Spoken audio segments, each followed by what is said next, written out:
तकलीफ हो रही तकलीफ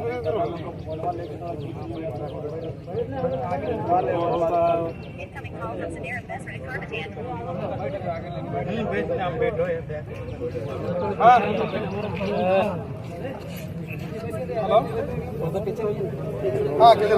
from Samir Investment in Carmatan.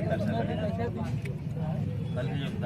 माना जाए तो एक मजदूर की मौत का ये मुआवजा कहीं ना कहीं भारत की लोकतांत्रिक व्यवस्था में एक प्रश्न चिन्ह खड़ा करता है कि जब इसी देश में एक साइरस मिस्त्री नाम के टाटा के पूर्व सीएमडी का देहांत होता है तो ये बाकायदा सर्वे होता है कि उनकी मृत्यु कैसे होती है। फिर सर्वे में पाया जाता है कि पीछे बैठे थे, उन्होंने सीट बेल्ट नहीं पहना था, तो बाकायदा एक नियम बन जाता है भारत देश में कि चूंकि साइरस मिस्त्री मर गए हैं, वो दुनिया के भारत देश के बहुत नामी धनी व्यक्ति थे, सीएमडी रह चुके हैं टाटा के, तो उनकी मौत हो जाती है। 10 पीछे के लोग भी सीट बेल्ट पहनेंगे क्योंकि साइरस मिस्त्री ने सीट बेल्ट नहीं पहना था। यानी एक अमीर आदमी मरता है तो पूरे देश में हड़कंप मचता है, तुरंत कानून में बदलाव होता है, एक नया कानून बन जाता है। लेकिन यहाँ प्रत्येक दिन, मुझे लगता है प्रत्येक सप्ताह मजदूरों की मौत होती है, लेकिन सेफ्टी को लेकर, उनकी मुआवजा को लेकर, उनके पीड़ित परिवार को नियोजन को लेकर आज तक कोई कानून नहीं बना है। तो ऐसे में थोड़ा सा बहुत दुर्भाग्य का विषय है, बहुत पीड़ा का विषय है। और आज लोकतंत्र के माध्यम से पूरे देश की जनता तक मेरा ये संदेश रहेगा कि क्या वास्तव में जो भगत सिंह कहते थे कि असल आजादी कारखानों में छुपी है, असल आजादी खेतों में छुपी है, क्योंकि भारत की असल आजादी के नायक जो होंगे वो किसान और मजदूर होंगे।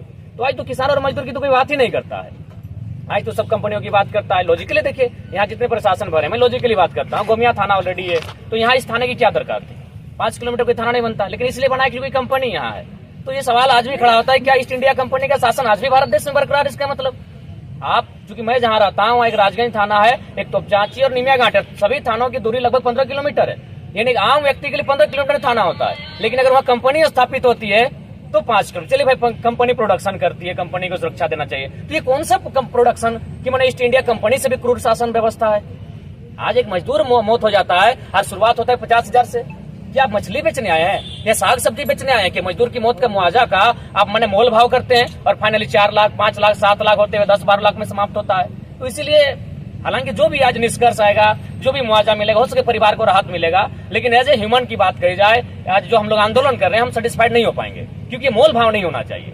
एक देश का अमीर आदमी मरता है तो आप सीट बेल्ट का नियम लेके आते हैं कि सीट बेल्ट नहीं पहना तो अमीर आदमी मर गया। मजदूर रोज मर रहा है, कोई सेफ्टी का रूल्स नहीं है, उसकी मुआवजा को लेकर कोई रूल्स नहीं है। अरे कम से कम एक ढंग का मुआवजा होना चाहिए जिससे उसका परिवार में जो नेक्स्ट जनरेशन है वो अच्छी शिक्षा हासिल कर सके, अपने आप को कम से कम एस्टेब्लिश कर सके। लेकिन ये पीड़ा का विषय है, तो इसीलिए अब आज फिलहाल जो भी मुआवजा दिया जाएगा या फिर उसके परिवार में एक नौकरी की बात है, उसे ड्राफ्टिंग बकायदा हो रही है।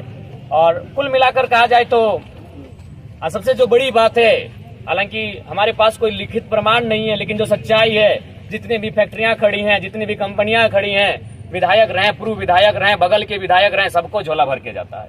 तो एक आम आदमी, हम लोग छात्र हो जाते हैं, लड़ने में थोड़ी असुविधा होती है, उसके बाद जहाँ विधायक और पूर्व विधायकों की एंट्री हो जाती है, जब वहां हमारी एंट्री होती है तो हम जानते हैं कि थोड़ा सा चूंकि साख का सवाल है।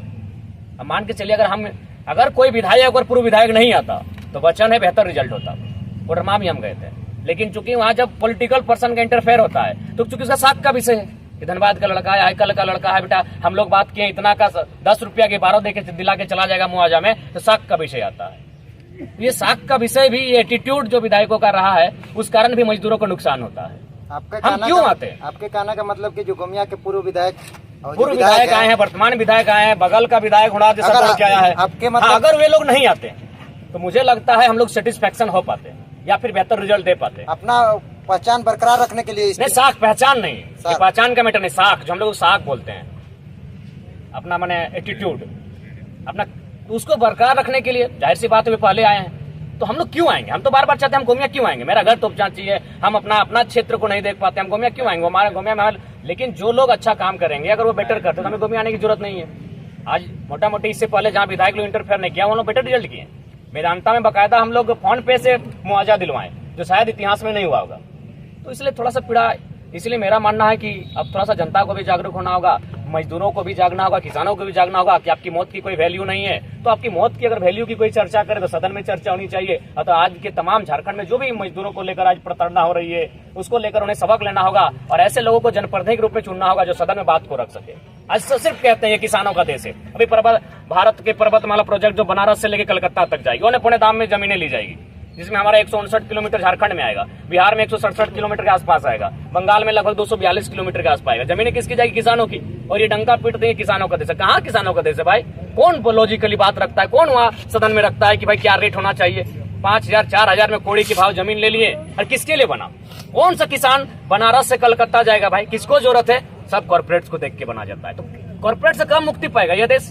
कॉर्पोरेट से मुक्ति नहीं पाएगा तो फिर साफ साफ हटाइए, लिखिए ईस्ट इंडिया कंपनी, और वही शासन चल रहा है। तो इसीलिए आज बहुत दुर्भाग्य का विषय है। आप मुझे लगता है ये केवल झारखंड का समस्या नहीं है, पूरे भारत के लोगों को आज जो कैपिटलिज्म जो जिस प्रकार से हावी हो रहा है, जिस प्रकार से आम व्यक्ति की सोच को खत्म कर रही है, वहाँ मेरे हिसाब से अब देश को एक नए मूवमेंट की दरकार है। और साथ ही आज जो भी बात हुई है पब्लिकली बकायदा उनके फैमिली वालों के साथ भी पूछ लेंगे। खैर जो भी आया है, कहावत है भागते भूत की लंगोटी भली, तो उसे स्वीकार किया जाए। और टाइगर जेरामतो को आना हर कंपनी का मुआवजा, अगर ऐसा हर जगह आप टाइगर जेरामतो पॉसिबल नहीं है, लॉजिकली पॉसिबल नहीं है।